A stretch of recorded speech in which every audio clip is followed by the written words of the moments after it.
মেসিকে হ্যাট্রিক করতে দেখে ভালো লাগছে। ম্যাচের আগে আমার রুটিন ছিল এটাই। তাকে খেলতে দেখে বেশ ভালো লাগছে। অস্ট্রেলিয়ার হয়ে 3 উইকেট পাওয়া জোয়েল ডেভিস প্রেস কনফারেন্স শেষ করার আগে বলে গেছেন এই কথাটাই। অর্থাৎ আর্জেন্টিনার ম্যাচ দেখা অস্ট্রেলিয়ার রুটিনের অংশ ছিল। সেই ম্যাচ দেখে অস্ট্রেলিয়া এসে বাংলাদেশকে হারিয়ে দিল একরকম ডমিনেট করে। ওয়ানডে সিরিজটা বাংলাদেশ যেভাবে ডমিনেট করেছে ঠিক তার উল্টো। একই কথা জিজ্ঞেস করা হয়েছিল বাংলাদেশের হয়ে যিনি প্রেস কনফারেন্সে এসেছিলেন সেই তালহা জুবায়েরকে।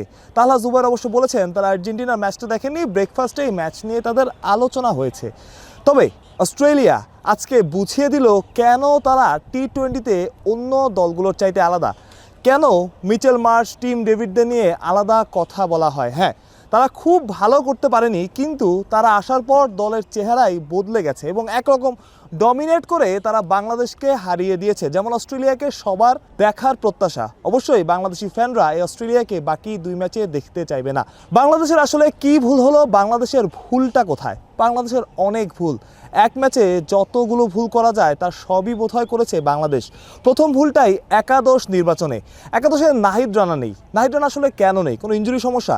ইনজুরি সমস্যা থাকলে সচরাচর টিম ম্যানেজমেন্টের পক্ষ থেকে জানানো হয় নাহিদ রানার ইনজুরি আছে বা ইনজুরির কারণে তিনি খেলতে পারেন না। যেমনটা লিটন দাসের বেলায় জানানো হয়েছে যে লিটন দাস প্রথম ম্যাচ মিস করছেন, কিন্তু নাহিদ রানার ব্যাপারে সেরকম কিছুই বলা হয়নি।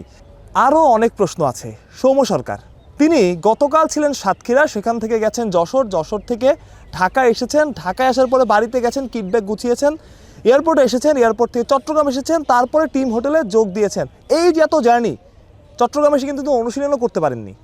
সেই সৌম্য সরকারকে নামিয়ে দেওয়া হলো ম্যাচে। যেটা করার সৌম্য আসলে সেটাই করলেন, 18 বলে 17 রান করলেন। আব্দুল গফফার সাকলাইন, তার অভিষেক ম্যাচ, তার বোলিং নিয়ে আজকে কোনো রকম কথা বলবো না, কারণ প্রথম ম্যাচ ভালো খারাপ মিলিয়ে তিনি বোলিং করেছেন। কিন্তু কেন আব্দুল গফফার সাকলাইনকে 6 নম্বরে নামানো হলো সেটাই এখন বড় প্রশ্ন। আব্দুল গফফার সাকলাইন এই টি-20-র আগে তার টি-20 ক্যারিয়ারে, স্বীকৃত টি-20 ক্যারিয়ারে আমি যদি ভুল না করি রান ছিল 90। সে আব্দুল গফফার সাকলাইনকে 6 নম্বরে নামানো হয়েছে। বলা হয়েছে রাইটি লেফটি কম্বিনেশনের জন্যই এই চেঞ্জটা করা হয়েছে, প্রেস কনফারেন্সে তালহা জুবায়ের বলেছেন। কিন্তু যে ক্রিকেটারের ব্যাটিংটা খুব বেশি প্রসিদ্ধ না। হ্যাঁ, আব্দুল গফফার সাকলাইন ছক্কা মারতে পারেন, আজকেও তিনি ছক্কা মেরেছেন, কিন্তু ওই 6 নম্বরে খেলার মতো ব্যাটার তো তিনি না, এটা তো আপনাকে মানতেই হবে। সেই আব্দুল গফফার সাকলাইনকে 6 নম্বরে নামানো হলো। ব্যাপারটা অনেকটা এমন হয়ে গেল শেখ মাহেদী শেষ পর্যন্ত অপরাজিত থেকে গেলেন, কারণ তার সাথে ব্যাটিং করার কেউ ছিল না।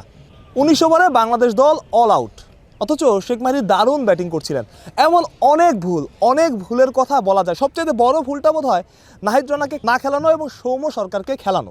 সৌম্য সরকার ভালো ব্যাটার, তা নিয়ে কোনো রকম সন্দেহ নেই, তবে একটা ব্যাটারকে তো সময় দিতে হবে, একটা ব্যাটারকে সময় দিতে হবে ভালো করতে হলে। সেই সময়টা সৌম্য সরকার পাননি। হুট করে এসেছেন, খেলেছেন, দলের সাথে মানানোর সময়টাও তিনি পাননি।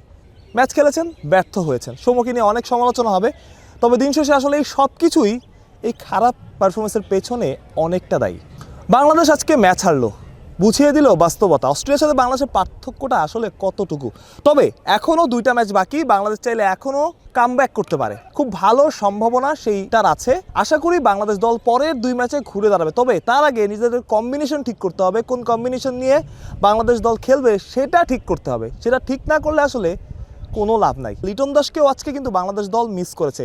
লিটন দাস টি-20 ক্যাপ্টেন্সি করছেন, যখনই তিনি টি-20 দলে থাকছেন না ইনজুরি বা অন্য কোনো কারণে, তখনই আসলে দলটাকে এলোমেলো মনে হচ্ছে, যেমনটা মনে হয়েছিল এশিয়া কাপে। আজ আবারও তাই লিটন দাসকে দ্বিতীয় ম্যাচ থেকে খুব দরকার।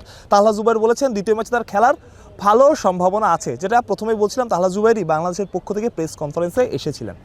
মাহফুজ প্রত্যয়, বিডি ক্রিক টাইম।